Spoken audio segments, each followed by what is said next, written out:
challenge that I got, coming from a Muslim community, I was married at a very young age. I got married at 21, and I got my first baby at 22 and a half years.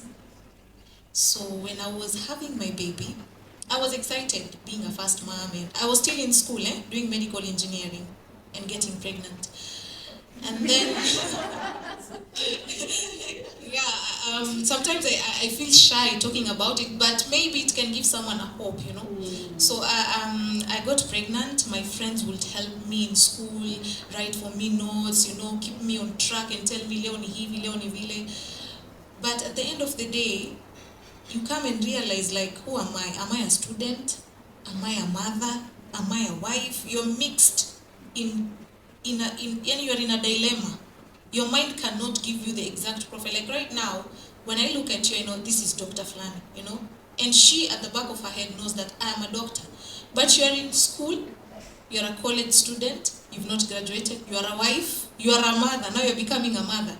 So it was very hard for me. And then to add the sauce to the burning pan, I got pregnant again. So I have like Persian kids, they're called Persian twins.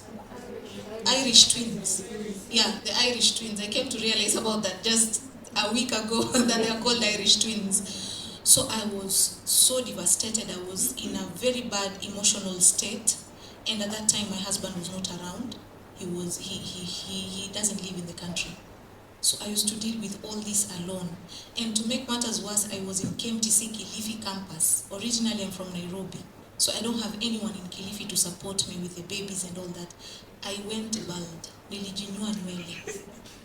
It was so bad. And that was the time I recognized my strengths. Because I was all alone. I was left in there like, deal with it. You have a baby, you're pregnant, you have college you have to deal with. My husband used to call once in a while, but you know, yeah, he's far away. Also, you're calling, but your physical matters right now. So that's the hardest time I can say that I faced in college. And alhamdulillah, it really made me who I am today. And it made me stronger. I came out stronger. Like right now I can juggle the liver. I can come to an event, go somewhere else, cook food, make sure the food is at home in the hot pot, hata kama nimetoka mapema. I can do a lot of things from that experience, you see. I was dragged to the ground, but was given, nasemanga, I was given the skill of balancing. And I can balance really well. Even if you give me 20 tasks in a day, I'll tackle them very well. Yeah, that's the challenge. Wow. I mean, I don't have children and I'm already struggling, so I'm just like, what? Mothers, will come to that. We definitely have to have a discussion on how you can balance healthcare and motherhood. But for now, let's jump into what do you define self-care as? What do you think are the practical ways that you can take care of yourself, and what are some of the myths and misconceptions that women we have around resting and around self-care? I think I'll just simplify it and I'll make it seem almost unintelligent, because there are many people have tried to position self-care in a particular way. Like you go to the spa, you do the face mask, and there's a suggestion that it's expensive. There's a suggestion that it's elitist. So it's the way it's been packaged, you almost feel like it's for certain people. So I want to say that self-care is just that, caring for yourself. I know we shouldn't define things by the words that they contain, but it's so important to just go down to the basics. Just how do you take care of yourself?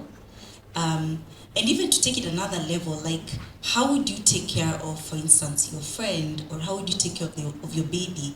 Because I've realized people have a lot of compassion to other people, but not to themselves. Even in the way you speak to yourself, you probably wouldn't speak like that to a friend or somebody. We wake up in the morning and how we speak to ourselves is, "Kai, my skin, sai skin inakaaje, nimenona," or you're speaking to yourself. Would you say that to a friend?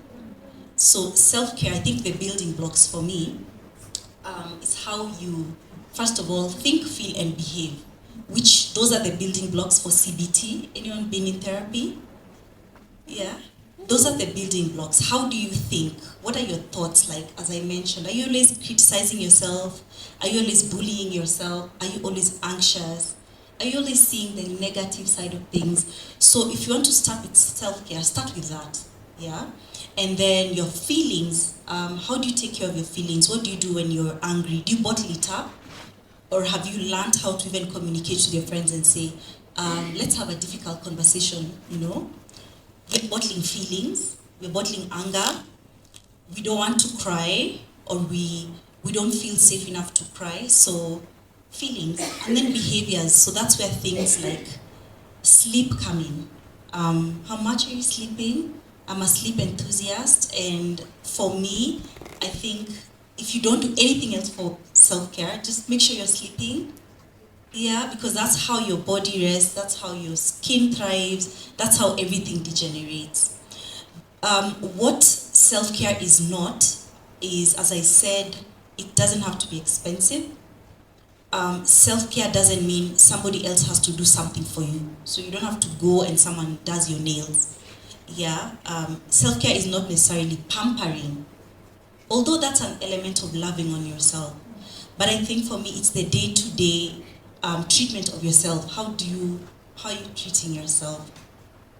For me, sleep, as I said, having these conversations with myself, how am I feeling? And then long-term self-care for me has been therapy. I'm a proponent of therapy. So if you're not in therapy as a woman, please consider it. Since I started doing women's mental health, women's psychiatry, there's something very specific called cycle syncing. And allow me to just speak on it briefly. So cycle syncing is practicing specific self-care practices depending on where you are in your cycle. So yeah. So first of all, you have to know the phases of your cycle. Do you guys know the phases? Yeah. I like to use the analogy of the 4 seasons. So winter, spring, summer, and fall. So winter is when you're menstruating. Because things are falling. You know how winter is cold and